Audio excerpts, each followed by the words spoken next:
Hello everyone, রয়েস কিচেনে তোমাদের সকলকে ওয়েলকাম। আমি তো নিয়ে চলে এসেছি আরেকটি রেসিপি নিয়ে তোমাদের কাছে। আজকে বানাচ্ছি মাছের ডিমের ভর্তা। এখানে বেশ অনেকটা পরিমাণ জল আমি আগে থেকে ফুটতে দিয়ে দিয়েছিলাম। যখন জলটা ফুটে আসবে তখন ডিমটা দিয়ে দিব। তার মধ্যে কিন্তু আমি এখানে 2 থেকে 3 টুকরো লেবু দিয়ে দিয়েছি, যাতে ওই ডিমের যে একটা গন্ধ থাকে সেটা যেন চলে যায়। ব্যাস, তারপর মোটামুটি 3 থেকে 4 মিনিট ফুটিয়ে নিয়ে নামিয়ে নিব।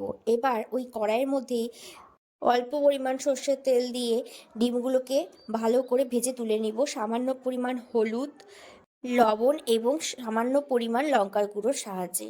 ব্যাস, তারপর ওই কড়াইয়ের মধ্যে আবারও বেশ অনেকটা পরিমাণ তেল দিয়ে তাতে আগে থেকে কেটে রাখা পেঁয়াজ কুচি, টমেটো কুচি, আমি টমেটো একটা গোটা সাইজের টমেটো ইউজ করছি, আর পেঁয়াজ কিন্তু মিডিয়াম সাইজের 3টে নিয়েছিলাম। তার মধ্যে আদা এবং রসুন বাটাও তোমরা অ্যাড করতে পারবে যদি বেটে নাও। আর আমার বাটার সময় ছিল না, যার জন্য আমি একটু হালকা থেতে নিয়েছিলাম। ব্যাস, তারপর কিন্তু স্বাদ মতো লবণ, হলুদ এবং লঙ্কার গুঁড়ো, গোলমরিচ গুঁড়ো এবং সামান্য পরিমাণ ধনে গুঁড়ো অ্যাড করেছি। ভালো করে যখন কষে আসবে, মোটামুটি তেলটা ছাড়তে শুরু করবে, তখন ওখানে হালকা পরিমাণ জল অ্যাড করবে।